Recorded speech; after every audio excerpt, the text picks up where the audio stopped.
মূল কথা হচ্ছে আমি ১ বছর আগে সৌদি আরব থেকে আসছি। সৌদি আরব ৩ বছর ছিলাম। তো ৩ বছর থাকার পরে আমি চলে আসছি। আমার নিজ ইচ্ছায় চলে আসছি। কোম্পানি আমারে পাঠায়নি। আমি আমার নিজ ইচ্ছায় চলে আসছি। আসার পরে শখের বশত এই খামারটা আমার করা। এখন করার পরে তো আর ছাড়তে পারতেছি না। এখন ছাড়ার কোনো আর উপায়ও নাই। আস্তে আস্তে বড়ই হচ্ছে খামার। এগুলান প্রথম আমার হাঁসগুলা ছিল, এখনো আছে। ডিম দিচ্ছে এরা মোটামুটি এখনো ৭০-৭৫% উপরে ডিম দিচ্ছে। আর ওই সাইডে যেগুলান হাঁস দেখতেছেন একই জায়গায় থাকে এরা। এদের ডিম দিয়ে ওই বাচ্চাগুলা ফুটানো হয়েছে। এগুলান হচ্ছে ১.৫ মাস বয়সী বাচ্চা হাঁস। ওইগুলান ওর মধ্যেও ২-১টা বড় ঢুকে গেছে, কিন্তু ওরা এই জায়গাতেই থাকে। এগুলান আমার ১.৫ মাস বয়সী হাঁসের বাচ্চা। এই যে এগুলান বড় হাঁস। এরা মূল কথা বলা যায় যে এই হাঁসগুলা এই হাঁসগুলানের মাও, বাবা মা আর কি। তো এখন দেখা যাক ইনশাল্লাহ কতদূর কি করা যায়। ডিম মোটামুটি এরা ভালোই এখনো পারতেছে।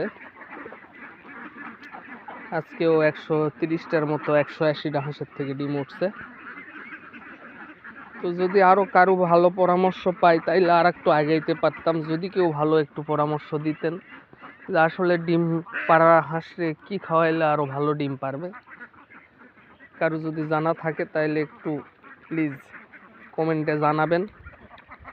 তাইলে মোটামুটি আর একটু হাঁস নিয়ে অন্তত আগাইতে পারবো।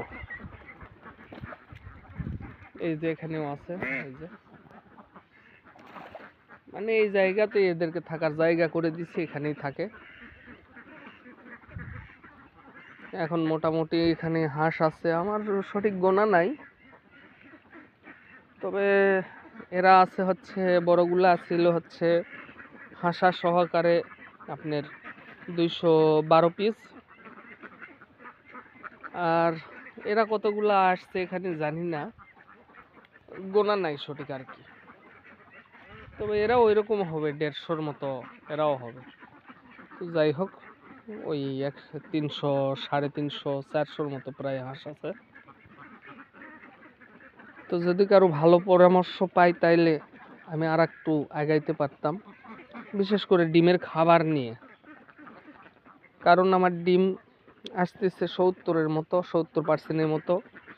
অনেক জায়গায় দেখতেছি যে ৯০%, ৯৫% ডিম পারতেছে, কিন্তু আমার হাঁস তো তা কখনোই পারেনি। ৬৫-৭০%-এর মতো ডিম পাচ্ছি আমি। তো যদি কারো ফিটের উপরে আইডিয়া থাকে তাইলে একটু জানাবেন প্লিজ। আমার রিকোয়েস্ট এতটুকুই।